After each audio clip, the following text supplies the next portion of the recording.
கடலூர் டிஸ்ட்ரிக்ட்ல உள்ள மிகப்பெரிய தேர்ல ஒன்று தான் இன்னைக்கு பார்க்க போறோம். இந்த தேரை ஜேசிபியை வச்சு தாங்க தள்ளவே முடியும். அப்படி என்ன தேருன்னு கேக்குறீங்களா? நம்ம ஸ்ரீமுஷ்ண தேர் தான். காலையில 6 மணிக்கு தேரு. நம்ம 5:30க்கெல்லாம் கோயிலுக்கு போயிட்டோம்.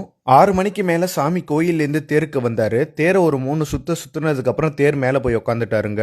இந்த கோயிலோட தேர் அலங்காரத்துல மிக முக்கியமான பொருள் என்னன்னு பாத்தீங்கன்னா பழங்கள் தான். பலா, நொங்கு, மாங்கான்னு சொல்லிட்டு பக்கத்து ஊர்கள்ல விளைவித்த பொருட்களை தான் தேர்ல கட்டி அலங்கரிச்சிருக்காங்க. அதற்கு காரணம் பூவாராகிறது தான். தேர் சக்கரத்துல தேங்காய் உடைச்சு முட்டுக்கட்டைகள் சிதற தேர் கிளம்புச்சு 6:15 மணிக்கு. கிட்டத்தட்ட 60 இருந்து 70 அடிக்கு மேல உயர கொண்ட இந்த தேர் 50 டன்னுக்கும் மேல எடை கொண்டது. ஒவ்வொரு வருஷமும் சித்திரை மாதம் இந்த தேர் உற்சவம் நடக்குங்க. இந்த பூவராக பெருமாளை வேண்டிட்டு போனா விவசாயம் நல்லா செழிக்குதுங்கிறதால சுற்று வட்டாரத்துல உள்ள எல்லா மக்களும் இந்த தேர்ல கண்டிப்பா கலந்துப்பாங்க. ஆயிரக்கணக்கான மக்கள் இந்த தேரை சேர்ந்து இழுப்பாங்க. அதை பார்க்கவே ரொம்ப நல்லா இருக்கும். திருவாரூர் தேரை போலதான் இந்த கோயில் தேரையும் 4 குதிரைகள் பூட்டி பிரம்மா ஏக்குறாரு. மோளை அடிச்சுட்டு கோவிந்தா கோவிந்தான்னு சொல்லி கட்டிக்கிட்டே தேரை இழுப்பாங்க. ரொம்பவே பார்க்க நல்லா இருக்கும். காலையில 6:30 இருந்து சாயந்தரம் 6:30 வரையுமே செம்ம கூட்டங்க. ஸ்ரீமுஷ்ணமே ஒரு கலக்கிட்டாங்க நம்ம ஊர் மக்கள். நம்ம தேருக்கு ரொம்ப அடியில இருந்து தேரை இழுத்தோம். செம ஃபீலிங்கா இருந்தது. அந்த த்ரில்லிங்கா இருந்தது.